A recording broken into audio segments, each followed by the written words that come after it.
What's going on, y'all? This is the Justin Gibbons Show. Now we're gonna talk about Kanye West here a little bit. Mr. Kanye, the Yay Man, Yeezus, and why he may actually be right about a lot of things. Trump in particular. All right.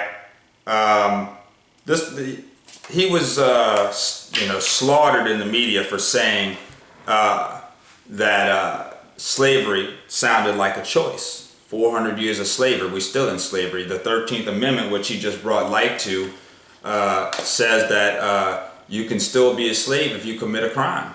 You can still be slave labor. We face that every day.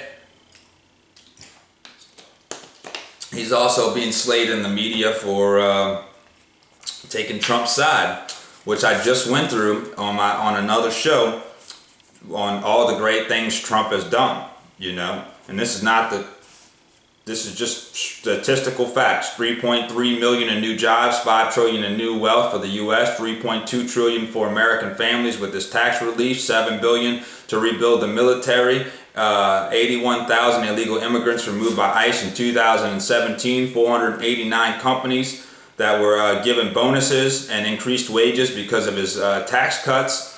83% arrest increase in MS-13 gang members. 80 times the stock market hit record high since his election day. 3.8% unemployment rate, the lowest it's been since 1969, 49 years ago. Facts. I mean, when you look at that, that's shit you won't get. Even on social media, it's hard to find information like that. But the news definitely is not covering it. So,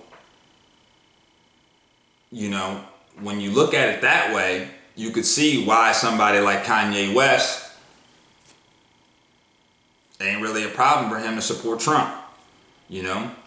So, but let's go back to what he said. Now he said slavery sounded like a choice because of 400 years.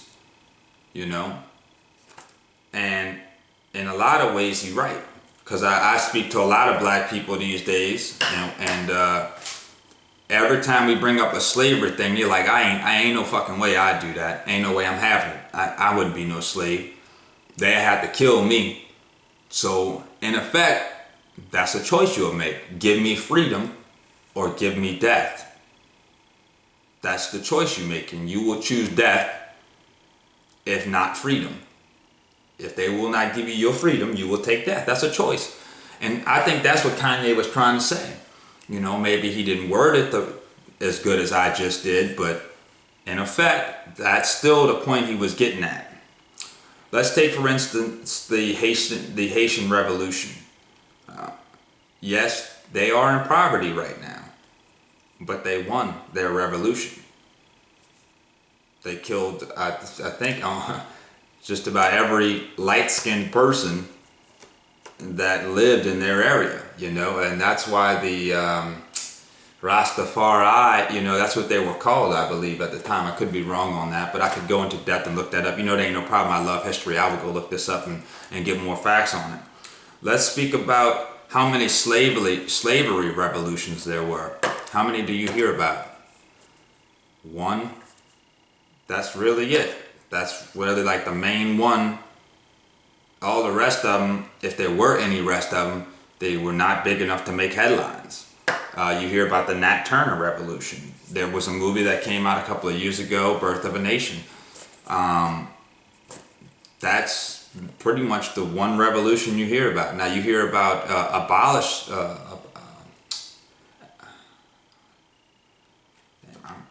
the word not coming to me. Abolishers, people who wanted to abolish slavery, abolitionists, there we go. You hear about abolitionists, like Harriet Tubman and stuff like that, and Frederick Douglass and people of that character, but as far as revolutions, slave revolts, you only hear about the one, Nat Turner. And so, I just, it's when you really, if you really want to get down to brass tacks here, black men in slavery laid down. Black men continue to lay down. Now, I don't mean no disrespect, because this is not like really a race thing to me. This is just, I'm just a person with the facts. You know, you take people, say like the baddest black people in the neighborhood. They're supposed to be like our drug dealers, you know, our crime lords, stuff like that. Like take Big Meech, for instance. He was the leader of the Black Family Mafia. He was on his way to being a billionaire, a black billionaire off of the drug world, you know. And that's not to say nothing bad, because black people never flew no drugs into this country. It was pushed in by the government. As I covered on one of my news statements earlier, maybe 2 days ago, that the drug money saved the U.S. economy. It also almost damned the U.S. economy. But regardless, let me get back to my earlier statement. They pushed drugs into the neighborhood, and Big Meech and other black friends and family members of his learned how to make it a business and live off of it and thrive off of it. And whenever any other gang organization got in his way, he executed them.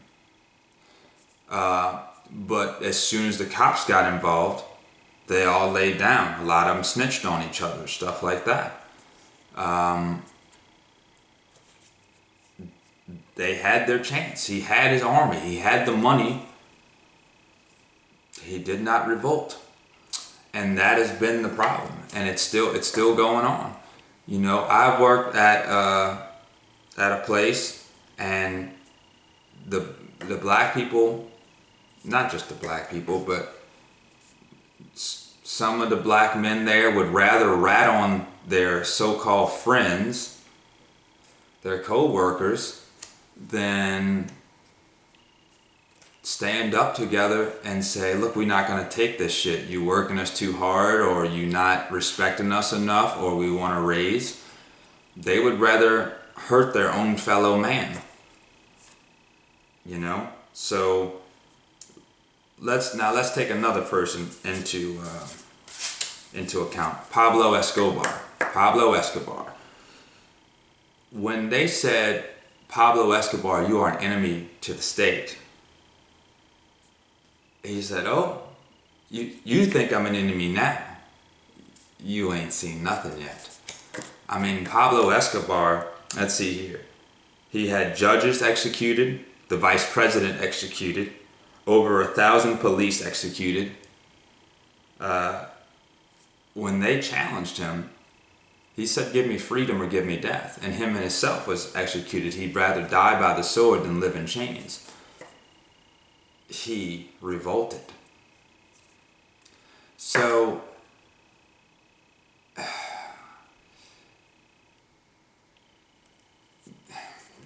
you know, I'm trying to do all this without sounding racist, especially since these are my own people I'm talking about, you know, and I'm trying to, you know, and I really hate the race, anything to do with racing, because it's such a touchy subject, and people's feelings get hurt all the time. The people get butthurt about it whenever you talk about it. But it's like really hard not to talk about, to bring race into this when you're talking about what's going on with Kanye West and his beliefs and stuff like that. And to talk about this whole subject about revolting and about changing things. It's like, as black people, whenever the conquerors come along, we lay down.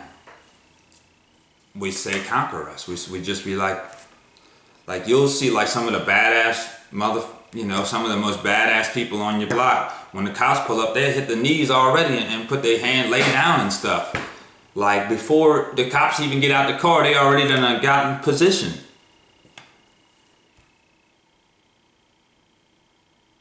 But they'll shoot some dude over a beef over a woman, or a beef over some drugs. But when them dudes with that little uniform that was nothing but somebody probably bullied in high school or something like that come along, it's like, sure, whatever you want, sir. How can I make your day? You know? And I'm not saying go out and kill no cops or nothing like that. We're just speaking on authority and authority figures and people who have been enslaved and have been under their rule and who have been persecuted and prosecuted by those authority figures. Now, for all those people who, when I bring up slavery, say, I would never be a slave. Never, son. Never, bro. She. But if you've been to jail, you know. So, this a crazy topic, and I can't believe I'm about to put this stuff on my channel, because I know that I'm gonna get a lot of hate for this, and I know a lot of people are gonna agree with me though. I do know that. I do know that the people with a mind, with a brain, gonna see the logic in this.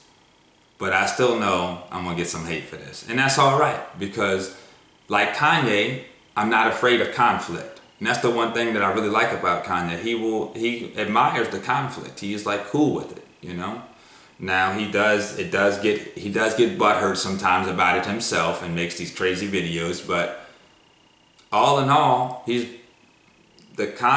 always has conflicts in his life. And that's like the making of a true genius, you know, somebody who's not afraid of conflict, and they can take that on and bear that weight.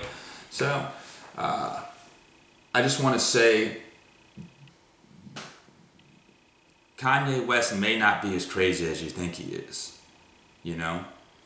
And I do think that Trump is doing a pretty good job. As you've seen, I read off the statistics there. I read off the numbers. So, leave some comments.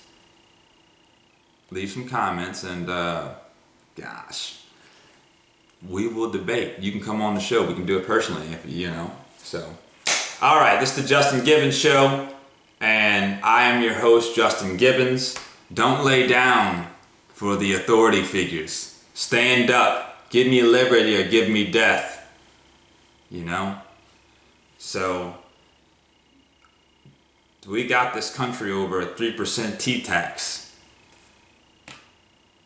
That's what happened. We took it. England really tried to like work with us several times. They worked with it. They was like, oh yeah, sure, we'll do.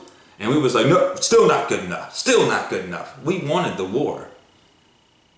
It's like, I know you hear told the other way around. Like we taxation without representation, and we sent people over there, and they kept sending them, really, because we wrote the history of American history. It really was the other way around, you know. They kept trying to work with us, and we were like, not good enough, because we wanted this country for ourselves.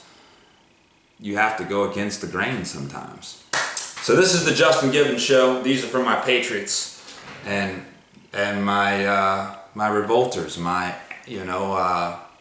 people who go against the grain. Thank you very much.